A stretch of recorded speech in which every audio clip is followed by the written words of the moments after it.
بسم اللہ الرحمن الرحیم۔ السلام علیکم ورحمۃ اللہ وبرکاتہ۔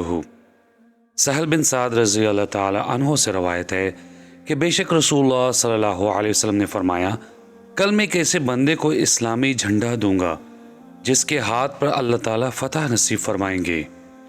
راوی کہتے ہیں لوگوں نے رات اس سوچ میں گزاری کہ ان میں سے کس کو جھنڈا ملے گا۔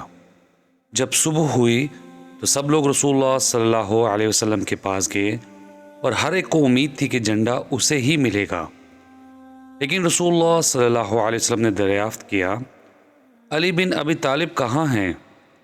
لوگوں نے بتایا کہ ان کی آنکھوں میں درد ہے۔ رسول اللہ صلی اللہ علیہ وسلم نے فرمایا، کسی آدمی کو بھیجو کہ وہ ان کو بلا کر لائے۔ جب وہ آئے تو آپ صلی اللہ علیہ وسلم نے ان کی آنکھ میں اپنا لعاب ڈالا اور ان کے لیے دعا فرمائی، جس سے ان کو ایسی شفا ہوئی کہ جیسے پہلے کوئی مرض تھا ہی نہیں۔ چنانچہ آپ صلی اللہ علیہ وسلم نے جھنڈا ان کو دیا۔ علی رضی اللہ عنہ نے عرض کی، اے اللہ کے رسول صلی اللہ علیہ وسلم، میں ان سے اس وقت تک لڑوں گا جب تک وہ ہمارے جیسے مومن نہیں بن جاتے۔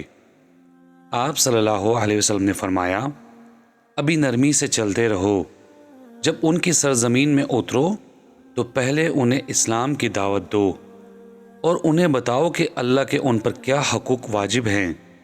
اللہ کی قسم، اگر تمہارے ذریعے اللہ تعالیٰ نے ایک بھی شخص کو ہدایت دے دی تو وہ تمہارے لیے سرخ اونٹوں سے بہتر ہوگا۔